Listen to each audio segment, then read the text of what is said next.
It began simply. A group of bored teenagers, an abandoned warehouse, a shared fantasy. Simon Jones, a lanky boy with restless eyes, proposed a game. He called it the Utopia Project.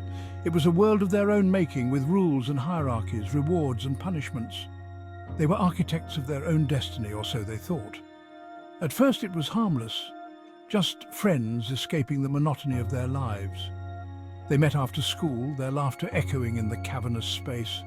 They created elaborate stories, their imaginations running wild. But the game, like a virus, began to mutate. It took root in their minds, blurring the lines between reality and fantasy. Simon, once just one of the group, found his voice. He possessed a quiet intensity that drew others to him. He spoke of a world riddled with injustice, of a broken system that rewarded the corrupt and punished the innocent. His words resonated with his friends, many of whom felt lost and disillusioned. He railed against authority, against the adults who he claimed had failed them. He promised a different way, a better world. His words, laced with charisma and conviction, were intoxicating. They offered solace and purpose, a sense of belonging in a world that often felt cold and indifferent. The Utopia Project evolved. It was no longer just a game, it was a movement, a revolution brewing in the shadows of their equestrian estate. Simon, with his growing influence, began to shape their reality. He introduced new rules, new rituals, all designed to solidify his control. Doubts were silenced.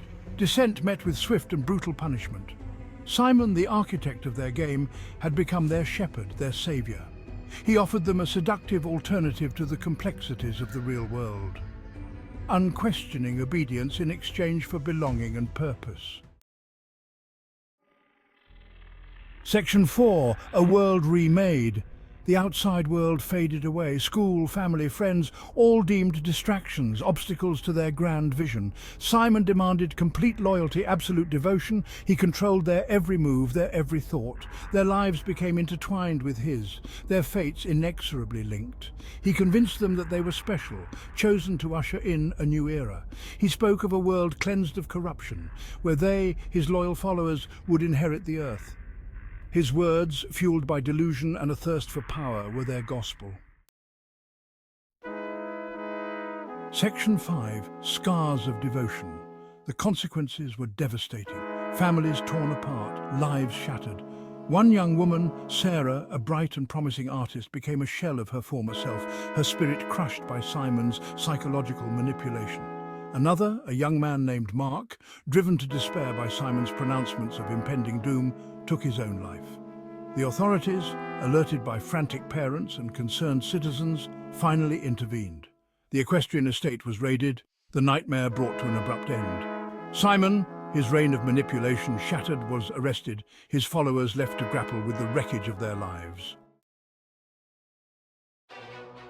Section 6, The Price of Blind Faith. The story of Simon Jones and his Utopia Project is a stark reminder of the seductive nature of cults and the dangers of blind faith.